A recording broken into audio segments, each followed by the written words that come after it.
The Israel-Hamas war and rising tensions in the Red Sea after a U.S. strike on Iran-based rebels that left several dead. Iran is now reportedly deploying a warship to the region.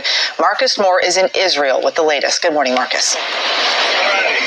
Well, Eva, good morning. The International Chamber of Shipping says 12% of global trade passes through the Red Sea. It offers a shortcut past Africa via the Suez Canal. Well, Maersk, one of the largest shipping companies in the world, they have paused their operations because rebels have targeted yet another vessel. This morning, with rising tensions in the Middle East, Iran putting on a show of force, sending a warship to the Red Sea, according to Iranian state media reports, and its foreign minister meeting with a senior Houthi spokesperson in Tehran Monday. This just hours after U.S. forces responded to a distress call from a shipping vessel attacked by Houthi rebels in the Red Sea. U.S. Central Command saying U.S. Navy helicopters returned fire in self-defense, sinking 3 of the 4 small boats and killing the crews. The 4th boat fled the area. A spokesperson for the Iranian-backed proxy saying that while, quote, the American enemy bears the consequences of this crime and its repercussions, the rebels were trying to prevent the ship from reaching Israel. The Houthis have launched dozens of drone and missile attacks on commercial ships since Israel began its war with Hamas following the October 7th terror attack. Allahu Akbar! Israel announcing that despite a longer war campaign planned, it will start releasing some of its reservists in the coming days. This as the Israeli Supreme Court on Monday overturned a law introduced last summer by Prime Minister Netanyahu's government. The law, which created a divide. Okay. Giving all praises to my Heavenly Father. His name is Yahweh, Hashem, Yahushua, Hashem, Ukaha Kodash, and double honors to the apostles and the elders of New York and Connecticut.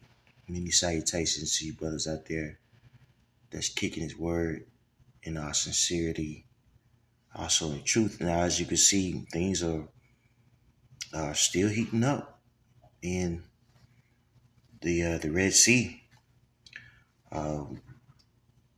Now you have Iran that they're deploying warships to that area after the strike of the U.S. on the Houthis rebel. Now the Houthis are simply a proxy army funded by Iran and Yemen. Okay, with Iran getting involved, this is, a telltale sign of the times that we're living in. Bigger countries are taking up arms against the U.S. And this can potentially lead to even a bigger power getting involved, aka Russia. More than likely, Russia is funding various proxy armies in that region. In fact, in Iraq, in the 80s, 90s, Russia was funding various proxy armies, and so was the U.S. This has been happening around the world actually. The Cold War has never ended.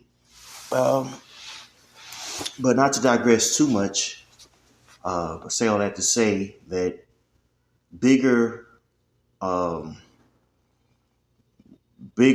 countries are going to get involved because we know that this is prophecy, okay?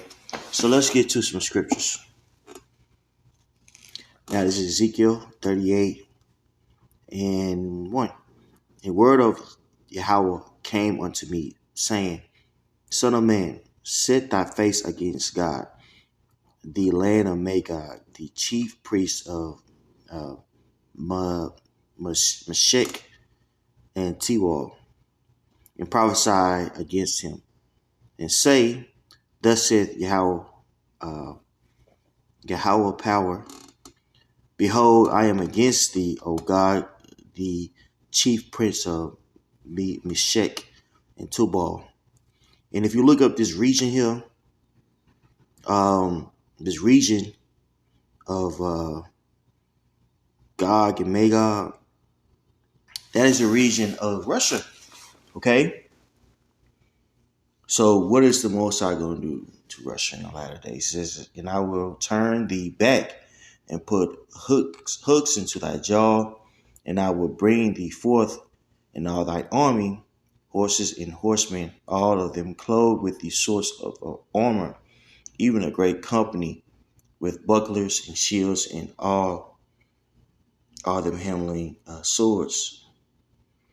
Persia, Ethiopia, and Libya with them, all of them with their shield and helmet. So here we have it that Magi and God will make a pact with these particular um, countries, okay? And we see this going on now, okay? We see this happening right before our eyes, all right? Persia is modern day Iran. This I just want to see if it's going to say that. If I were to look it up, just like it, bear with me. Just curious. Parash, Parash,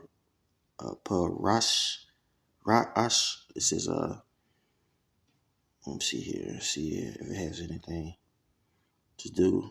It says Persia pure or splendid.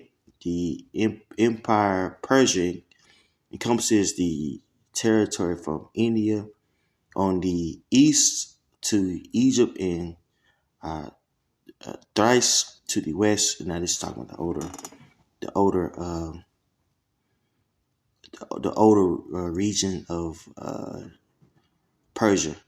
It says it includes, besides portions of Europe and Africa. So this is actually very interesting because you have African countries that have been making pacts with Russia. The whole Niger conflict, well, Niger and the people who committed the coup, or the militia group that committed the coup, they are backed by Russia. You know what I'm saying?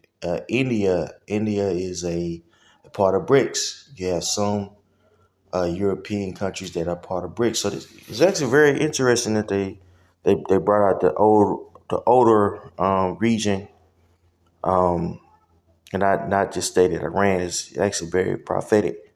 Okay, but we know modern day Persia is Iran. Okay, so these things are going on right now. These various political pacts, and we starting to see these political pacts be more apparent in the latter days. Okay, it says Gomer and all his bands in the house of Tagarma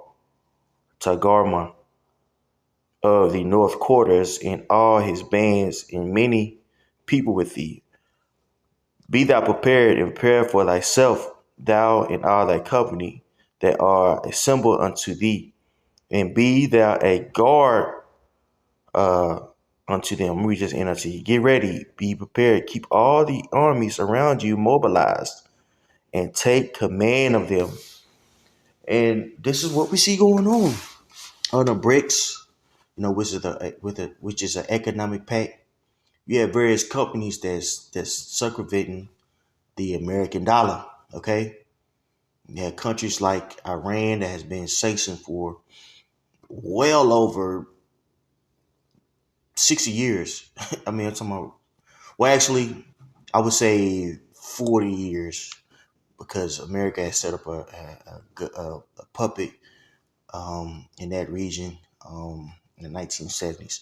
But for 40 years, you know, they have had an independent economy along with Russia. Okay, and more people are starting to um, latch onto that concept of the BRICS.